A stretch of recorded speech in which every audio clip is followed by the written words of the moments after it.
Hello everyone. Today we will learn about French Revolution. It is very important event in the world history because it has given very important concepts like liberty, equality and fraternity.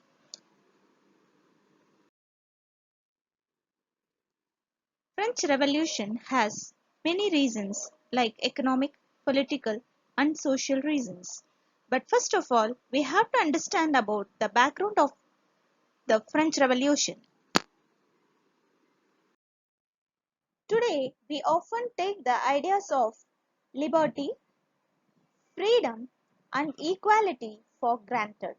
But we need to remind ourselves that these ideas also have a history. This history can find its origin in French Revolution. It led to the monarchy, end of society based on privileges and gave way to a new system of governance. It declared the ideas that all individuals had rights and could claim equality. These notions of equality and freedom emerged as the central ideas of a new age. Now we are going to discuss about the process of French Revolution. Before going to discuss this, we should know about the King of France. In 1774, Louis XVI of the Bourbon family of kings ascended the throne of France. He was 20 years old when he married to the Austrian princess Marie Antoinette, who always interfered with the administration. He ruled as an absolute monarch. He had maintained a huge army and built a big extravagant court at the immense palace of Versailles, which drained the wealth of France. Common people had no say in administration. Only all bureaucratic posts were occupied by the aristocrats. Next, political causes. There was a political body known as Estate General to which three estates sent their representatives to discuss contemporary issues.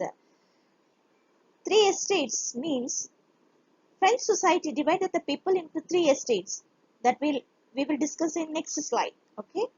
However, the monarch alone could decide when to call a meeting of his body.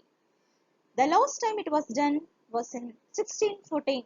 Each estate had one vote irrespective of the number of representatives. The estate general had power to increase the taxes. These are the political causes. Next, now social causes. I already said that French society is divided into three estates: clergy, nobility, and common people. Clergy. Clergy means those who have worked in the churches. Nobility. Kings, rich people come under this category. Then common people. The members of the first two estates enjoyed privileges by birth. Peasants made up about 90% of the population. However, only a small number of them owned the land they cultivated. About 60% of the land was owned by nobles and church, which they leased to peasants for greater share in the production. Peasants were rendered free services to the Lord to work in his house and fields, to serve in the army, or to participate in building roads. These are the social causes. Next, economic causes. French economy was based on revenue from land and on feudal system. During Louis XVI, France had 2 billion livre debt.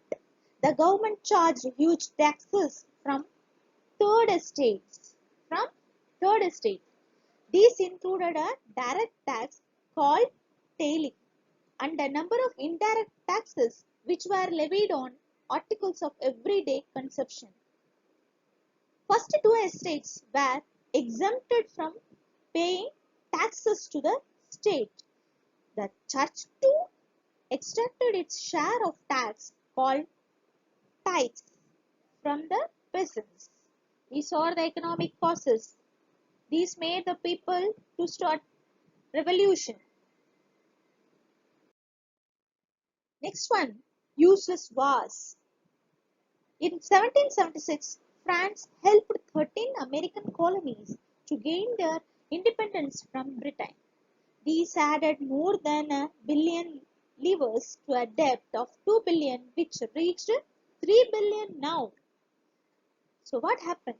Lenders who gave the state credit now began to charge 10% interest on loans.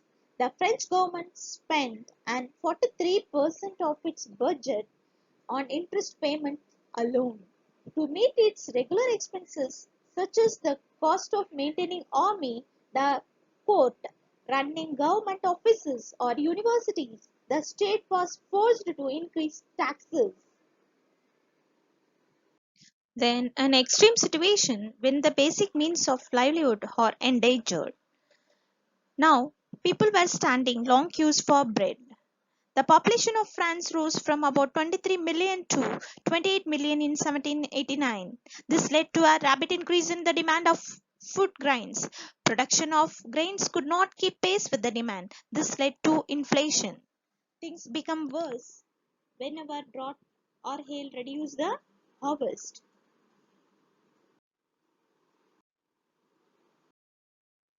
Next, during this time, middle class people were growing. The 18th century witnessed the emergence of social groups termed as middle class. All of these were educated and believed that no group in society should be privileged by birth. Rather, a person's social position must be depend on his merit. So these ideas demanded a society based on freedom and equal laws and opportunities for all. These ideas were put forward by philosophers such as John Locke, Jean-Jacques Rousseau, and Montesquieu. In his two treatises of government, Locke sought to refuse the doctrine of divine and absolute right of the monarch. Rousseau carried the idea forward, proposing a form of government based on a social contract between people and their representatives. In the spirit of the laws, Montesquieu proposed a division of power within the government between the legislative, the executive, and the judiciary. This model of government was put into force in the USA after the 13 colonies declared their independence from Britain. The idea of these philosophers were discussed and spread among people through books and newspapers. The ideas of these philosophers were discussed intensively in saloons and coffee houses and spread among people through books and newspapers. These were frequently read aloud in groups for the benefit of those who could not read and write. The news that Louis XVI planned to impose further taxes to be able to meet the expenses of the state generated anger and protest against the system of privileges. So, on 5th May 1789, Louis XVI called together an assembly of the Estates General in the hall of Versailles to pass proposals for new taxes. The first and second estates sent 300 representatives each, while the third estate sent 600 educated members. Peasants, artisans, women were denied entry to the assembly. Voting in the estate general in the past had been conducted according to the principle that each estate had one vote. Members of the third estate demanded that voting now be conducted by the assembly as a whole, where each members would have one vote. The king rejected this proposal. The members of the third estate walked out of the assembly in protest. This one man, one vote was one of the democratic principles put forward by philosophers like Rousseau in his book The Social Contract. The representatives of Third Estate viewed themselves as spokesmen for the whole French nation. On 20th June, they assembled in the hall of an indoor tennis court in the grounds of Versailles. They declared themselves a national assembly and swore not to disperse till they had drafted a constitution for France that would limit the powers of the monarch. They were led by Mirabeau and Abbassides. Mirabeau was born in a noble family but was convinced of the need to do away with a society of feudal privilege. He brought out a journal and delivered powerful speeches to the crowds assembled at Versailles. While the National Assembly was busy at Versailles drafting a constitution, the rest of France was suffering from inflation and riots due to the shortage of bread. On 14th July 1789, rumors spread that King had commanded troops to move into the city and would soon order the army to open fire upon the citizens. Some 7,000 people stormed the fortress prison, the Bastille, where they hoped to find hoarded ammunition. The fortress was demolished and its stone fragments were sold in the markets. Meanwhile, in the countryside too, there were riots and attacks on nobles, forced to flee the country. This incident marked the beginning of French Revolution. Got it?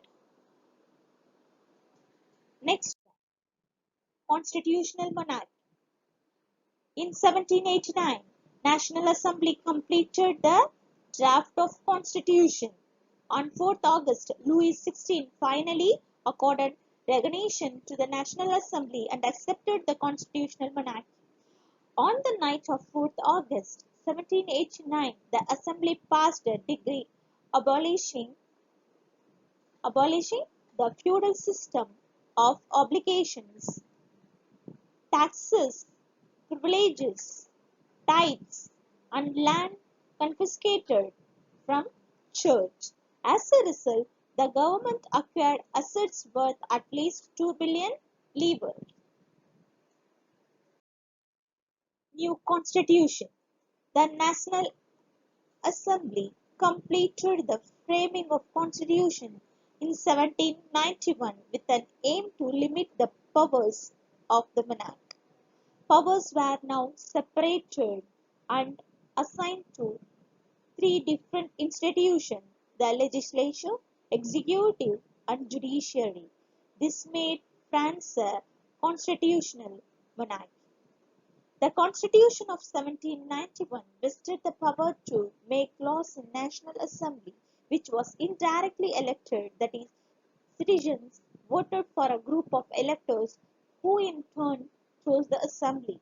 Only men above 25 years of age who paid taxes equal to at least 3 days of laborer's wage were given the status of active citizens, that is, they were entitled to vote. Those who are active citizens can vote.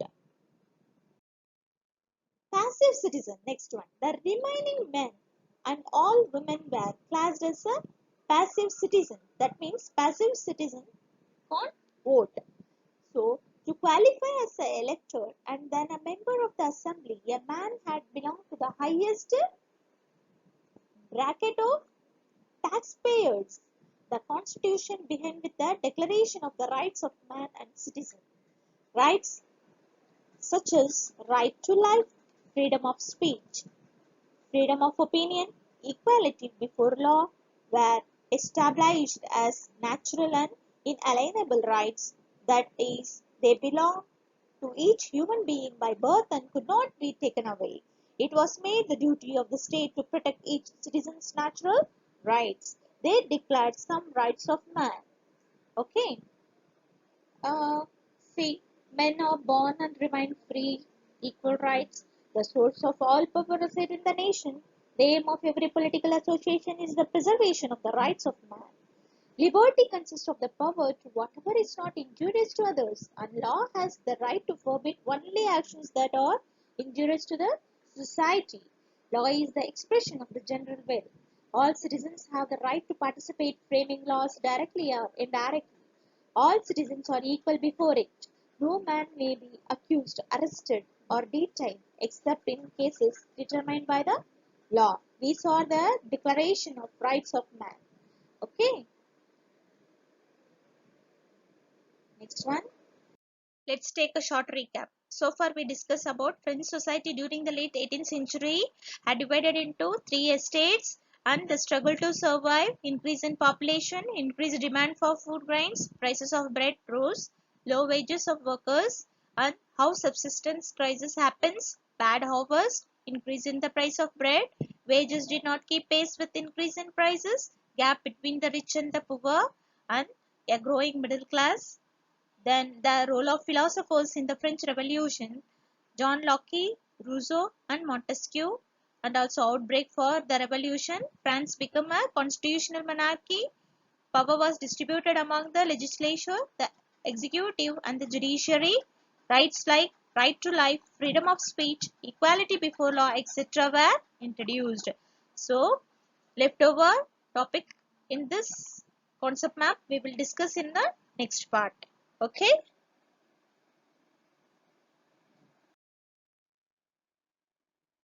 Thank you.